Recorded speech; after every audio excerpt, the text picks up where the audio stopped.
Kia ora folks, it's Bridgitt here, the naturopath from Maintaining Your Health in Napier, Hawke's Bay, New Zealand. And welcome to my program here on Radio Kidnappers, community radio station here in Hastings. So my program is Naturopathy with Bridgitt. Thanks for taking the time out of your busy day today to listen to more natural health tips right here with myself and Radio Kidnappers. So I appreciate you. Some of you who never listened in before, I'm just going to let you know that I am a qualified and registered naturopath, a nutritionist, a medical herbalist, a reflexologist, and a lymphatic drainage specialist. Now, I tell you all that, you go, that's a mouthful, but it's all the tools that I have in my natural health healing kit, and they all come into play with what I'm going to talk about today for you. So my topic today is pancreatitis, and you go, cool, that's a big word, but really any word that ends in itis is inflammation of the pancreas. So it can be acute or it can be chronic. It can be going on slowly for a long time, and then pancreas has just had enough, and then it flips into acute, and that's when a lot of the issues come to the forefront. So that's what I'm going to talk to you about today. So I also offer a free 15-minute chat to see if I'm the right naturopath to help you, and if I think that I can work with you as well. So you can ring me on 027 284 3781.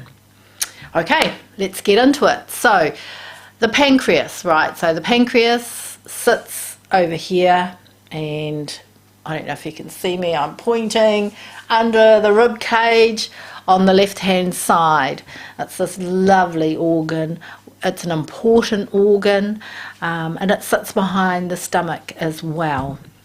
The pancreas releases enzymes and insulin every time we eat food, and it's when the pancreas gets tired of releasing insulin that we do get into trouble.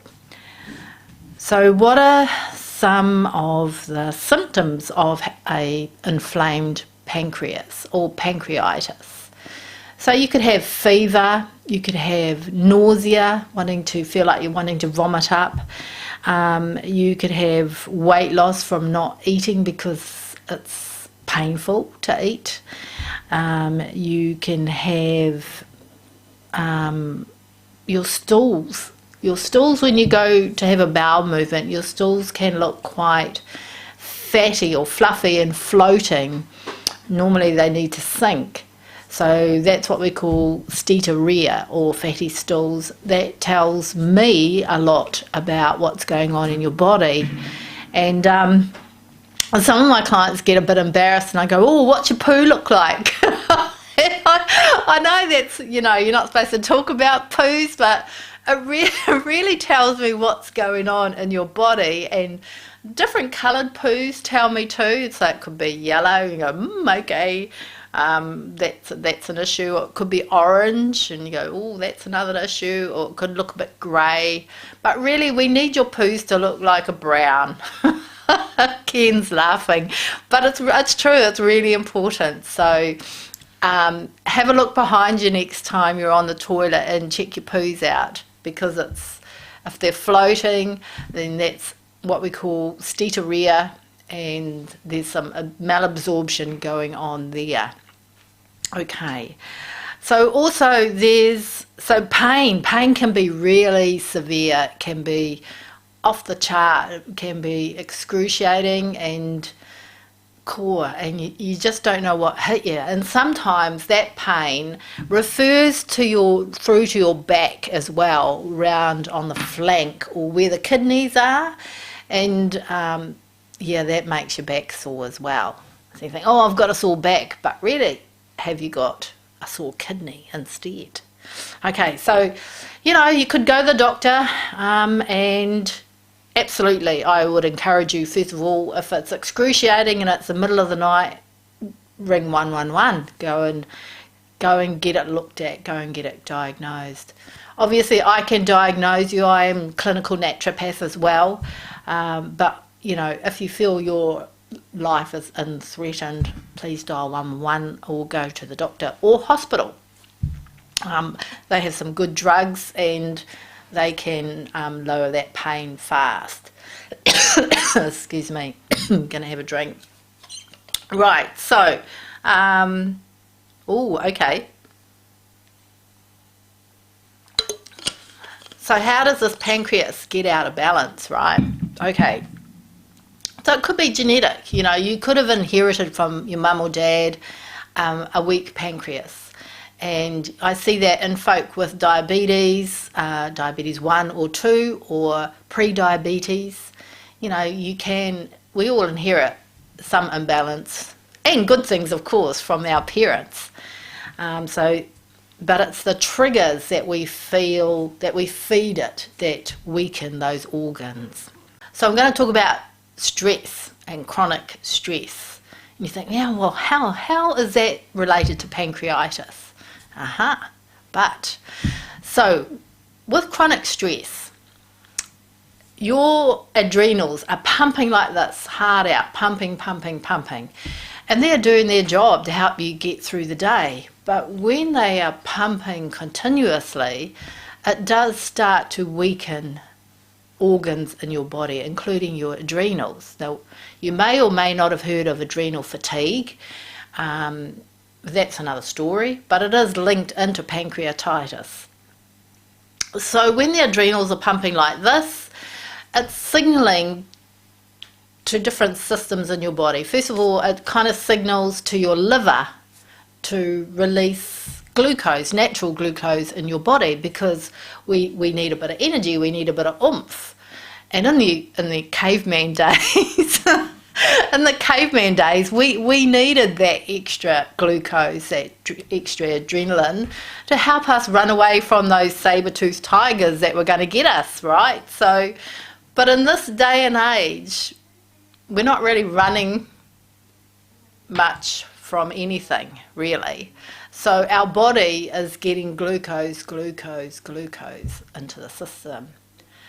When we get that glucose either from the liver or from the foods that we eat, the pancreas releases this insulin hormone to help take those sugars into the cells to help us.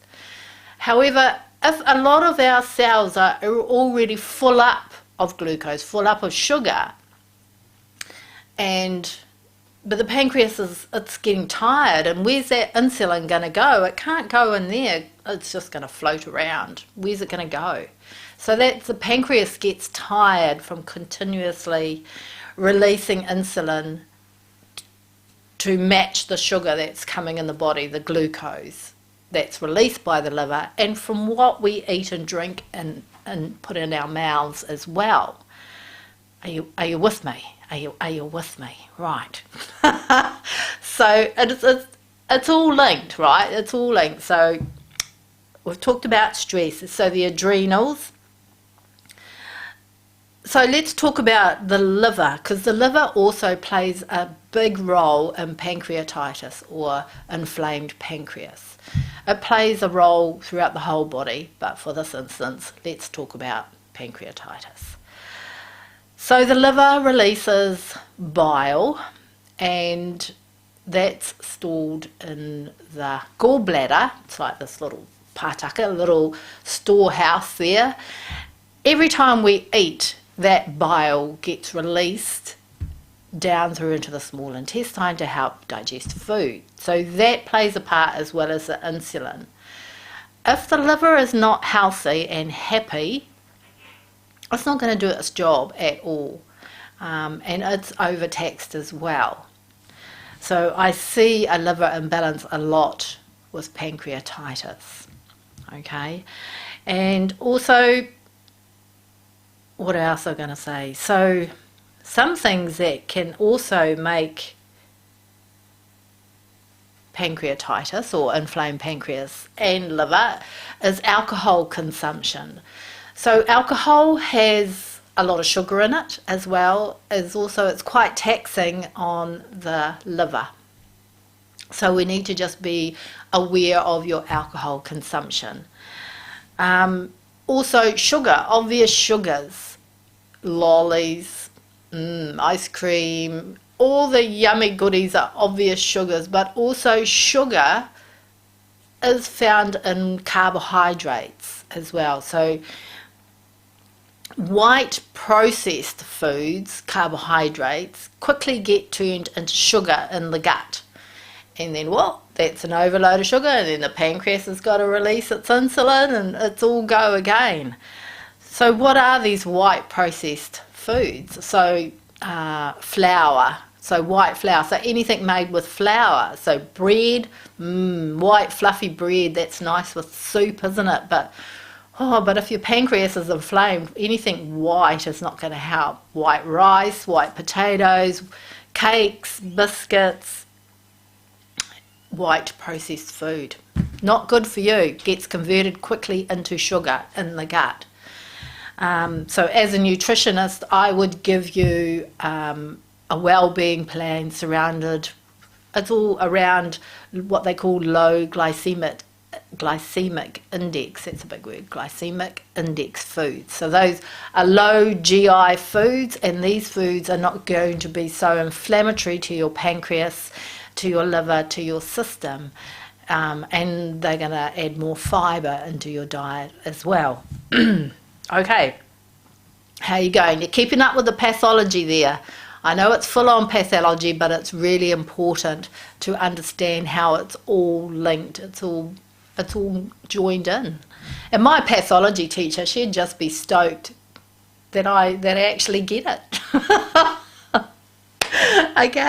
So we've talked about low GI, we've talked about stress and sugar.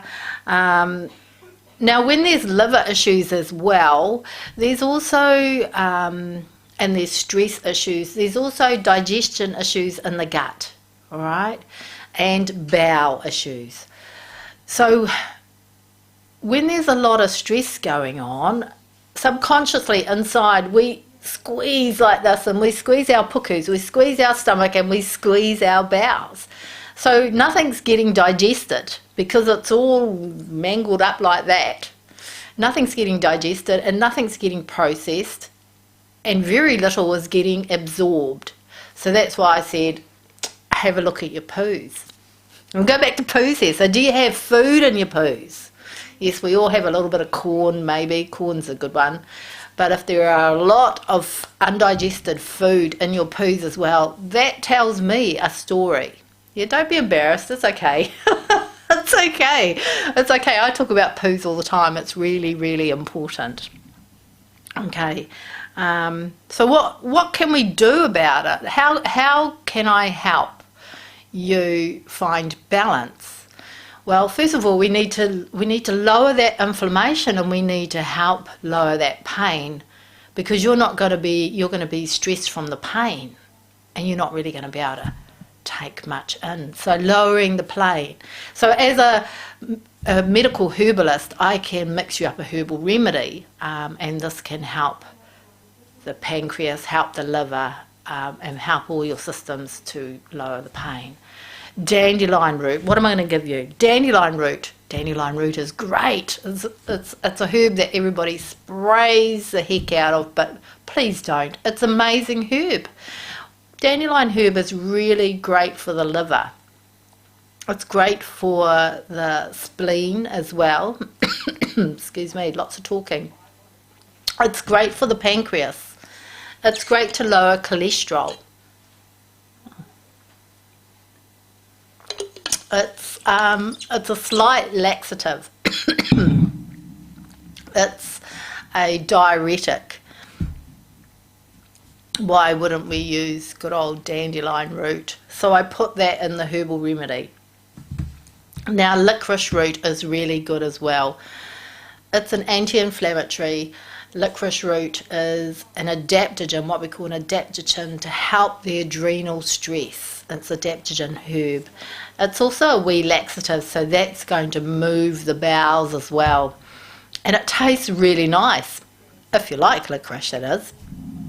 Okay, what else? So ginger. I put ginger in the herbal remedy. Ginger is anti-inflammatory. And even making a cup of tea with peeled ginger root, grate that in and make a herbal cup of tea. That's fantastic. That's great for calming that nausea down as well. What else? Turmeric, curcumin. Turmeric is great for an anti-inflammatory, calming that inflammation down, but it's also a liver tonic. It's very good for liver. So is globe artichoke. So there's many liver herbs that you can use to help the ripple-on effect, to help the pancreas. Chamomile is a really good one because that's going to calm the puku, calm the gut, but also calm the mind. And it's soothing and it's gentle. Fennel. So I put fennel in a liver herbal tea as well lately. Fennel's really good for digestion, aiding digestion. So anything that we can do to calm that inflammation down is going to work really well to take pain down. Coenzyme Q10 is a really good antioxidant, and that's great for taking pain down, especially for the pancreas as well. So if you are not on any heart medication, you can take quite a lot of CoQ10 to help that. Of course, if you come to me for a herbal remedy, I always check your current medication to make sure there's no side effects there, and we don't want to be getting into issues there. Okay, what else? So yes, so nutrition, I'll give you a nutrition plan. And you know, if it's an acute situation, I am here for you, and I encourage my clients to be in close contact with me in the beginning, in the early stages, just to help alleviate that fear, get you through that pain, because natural health works differently to doctor medication. With herbal medicine, yes, we can get quite a good instant reaction, but it's not going to be bang like that, like doctor medication. It will take a couple of days. So the fear of the pain, the fear of, oh my God, what shall I eat? What shall I eat? I'm here to help you calm it all down, because the fear is going to increase the pain inside as well. Okay, what else? What else can we do? Well, I'm a reflexologist. I talked about that right at the very beginning, and I also do lymphatic drainage, and that's all done with techniques on the feet. I can work on your whole body, all these symptoms. I can lower the pain with reflexology. When I look at the feet, when someone comes to me with acute pancreatitis, I look at the feet and I can see the areas on the feet that relate to the internal workings of the body. I can see they're puffy, I can see they're inflamed, I can even feel if they're hard or soft. So reflexology, I can help balance and alleviate those organs and that pain, bring that inflammation down as well. And lymphatic drainage I add in because it's a great anti-inflammatory tool, but also it helps to boost your immune system and just help to keep balance there. Plus it's really, really relaxing, and when you are in a deep state of relaxation, again, we talked about how inside you held your puku tight, held your bowels tight, held your pancreas tight, you know, things like that. So relaxation, you go, reflexology. Perfect. Okay, so I want to just quickly talk to you about the holistic side of pancreatitis, because we've talked about the physical and foods and things like that. We've talked about fear, but really let's take it out of those areas and talk about the sugar, talk about the pancreas, talk about your self-worth, talk about your self-love. Why there's a hole there. There's a hole in your emotional, spiritual being that I see a lot of folk fill up that hole with sugar. Think about that for a minute. What are you filling up with sugar? Are you filling up that you don't feel good about yourself? Are you filling up guilt? Are you filling up pain? Are you filling up that hole as an escape from maybe a current relationship, an escape from yourself? Think about that for a while, because that is closely related to pancreatitis, sugar, self-worth, self-love. Okay, that's enough about that. Right, so tip of the day. Tip of the day is nurture yourself. Reduce your sugar. Drink lots of water. Think about what you're putting into your mouth. Why are you putting that into your mouth? Why are you doing it excessively? I'm here to help you. I can help you find balance holistically. If you want help, phone me, 027 284 3781. You can contact me here on the radio station, or I'm on Facebook, or www.maintainingyourhealth.co.nz. Kia ora folk, have a great day.